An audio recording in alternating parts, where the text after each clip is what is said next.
ভারতের স্বরাষ্ট্রমন্ত্রী জনাব অমিত শাহ গত 20 সেপ্টেম্বর শুক্রবার ভারতের ঝাড়খণ্ড প্রদেশের একটি নির্বাচনী জনসভায় বাংলাদেশের অনুপ্রবেশকারীদেরকে উল্টো ঝুলিয়ে সোজা করবেন বলে একটি মন্তব্য করেছেন।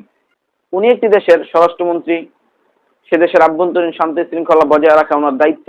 কেউ যেন সে দেশটির মধ্যে অবৈধভাবে অনুপ্রবেশ করতে না পারে, এটাও ওনার দায়িত্ব। কিন্তু উনি যে বাচনভঙ্গিতে কথা বলেছেন এবং যে ওয়ার্ড ইউজ করেছেন এই ওয়ার্ডগুলো এবং এই বাচনভঙ্গিগুলো, এটা কি আদৌ কোনো পলিটিক্যাল ওয়ার্ড কিংবা বাচনভঙ্গি কিনা, এবং বাংলাদেশের সাথে ভারত এবং বিজেপির বন্ধুত্ব সাক্ষ্য বহন করে কিনা, এটাই হচ্ছে প্রশ্নের বিষয়।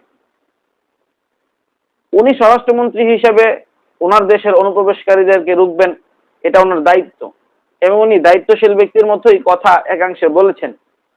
ওনাকে এই হিসাবে সাধুবাদ দেওয়া যেতেই পারে, কিন্তু বাংলাদেশি হিসেবে আমরা ওনাকে সাধুবাদ দিতে পারছি না, ওনাকে সম্মান জানাতে পারছি না।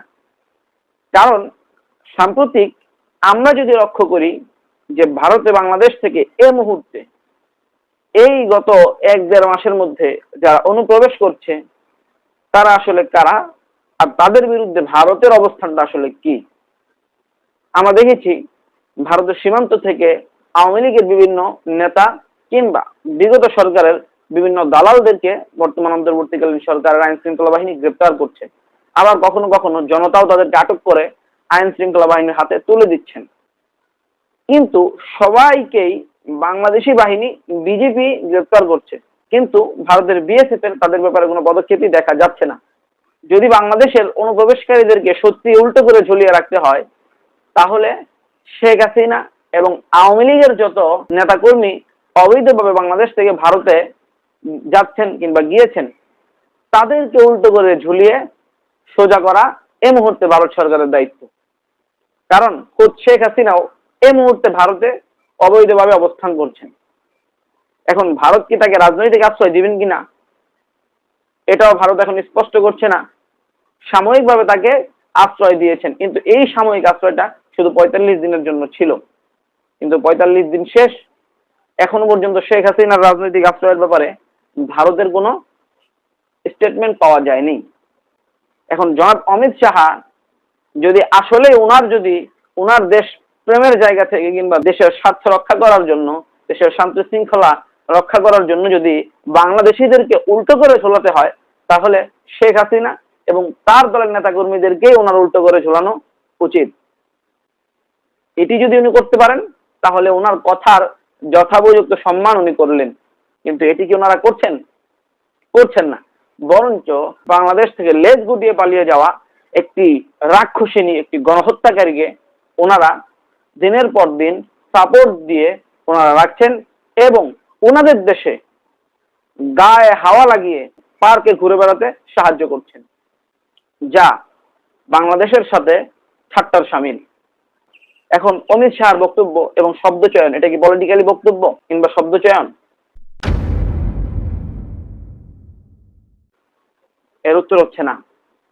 অমিত শাহ এই বক্তব্য দিয়ে আন্তর্জাতিক আইন লঙ্ঘন করেছেন।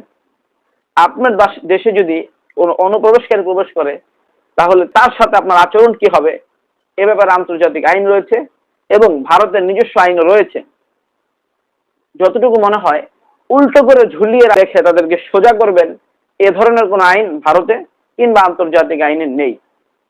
এ কথা বলে উনি বাংলাদেশকে তাচ্ছিল্য করেছেন এবং আন্তর্জাতিক আইন লঙ্ঘন করেছেন, যা একজন রাজনৈতিক ব্যক্তি কিংবা ভারতের মতো বৃহত্তর গণতান্ত্রিক দেশের দ্বিতীয় সর্বোচ্চ স্থানে বসা একজন স্বরাষ্ট্রমন্ত্রীর কথা কোনোভাবেই হতে পারে না, এবং এটা বাংলাদেশকে চরম অপমানের শামিল।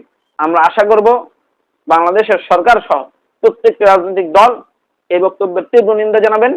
ইতিমধ্যে জামায়াত ইসলামী নিন্দা জানিয়েছেন, তাদেরকে অভিনন্দন। আরো যারা আছেন তারাও জানাবেন, এবং এমন ভাবে এই বক্তব্যের জবাব আসা উচিত এবং এই বিষয়গুলো লক্ষ্য রেখে ভারতের সাথে আমাদের দ্বিপাক্ষিক কার্যক্রম পরিচালনা করা উচিত, যেন আগামীতে কখনো বাংলাদেশ নিয়ে এবং বাংলাদেশের জনগণকে নিয়ে ভারতের বিজেপি, অমিত শাহ কিংবা মোদী কেউ যেন এ ধরনের কুরুচিপূর্ণ এবং অন্যায় এবং অশালীন ভাষা ব্যবহার করে বাংলাদেশকে যেন হেয় প্রতিপন্ন করতে না পারে। এটি বর্তমানে বাংলাদেশের সকল রাজনৈতিক দল এবং দায়িত্বশীল মহলের কাজ হবে বলে আমি মনে করি।